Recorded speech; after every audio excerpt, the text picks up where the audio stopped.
স্বচ্ছ ভাৰত অভিযান ধোৱাচাঙত চাপৰৰ দৈনিক বজাৰৰ কনুদৰ্য পৰিৱেশ বজাৰখনৰ মাজত দম বান্ধিছে লেতেৰা জাবৰে কাণ সাৰ নাই চাপৰ পৌৰসভাৰ স্বচ্ছ ভাৰত অভিযান যাক ইংৰাজী ভাষাত স্বচ্ছ ভাৰত অভিযান বুলি কোৱা হয় ভাৰত চৰকাৰৰ দ্বাৰা আৰম্ভ কৰা এটি গুৰুত্বপূৰ্ণ উদ্যোগ এই অভিযানৰ লক্ষ্য হৈছে দেশখনৰ প্ৰতিৰক্ষিত আৰু পৰিষ্কাৰ ব্যৱস্থা গঢ়ি তোলা পৰিষ্কাৰ ব্যৱস্থা গঢ়ি তোলাৰ বিপৰীতে দেখিবলৈ পোৱা গ'ল চাপৰৰ এনে দৃশ্য আজি ধুবুৰী জিলাৰ চাপৰৰ মাজমজিয়াত দুৰ্গন্ধময় পৰিৱেশ সৃষ্টি হোৱা পৰিলক্ষিত হৈছে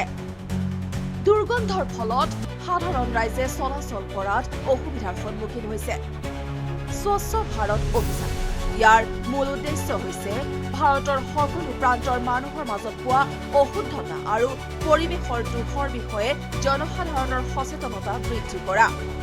কিন্তু আজি এই দৃশ্যই হতভম্ব কৰিছে চাপৰবাসীক এতিয়া প্ৰশ্ন হয় এই বাতৰি চাই চাপৰ পৌৰসভাই কি ব্যৱস্থা গ্ৰহণ কৰে সেয়া হ'ব লক্ষণীয়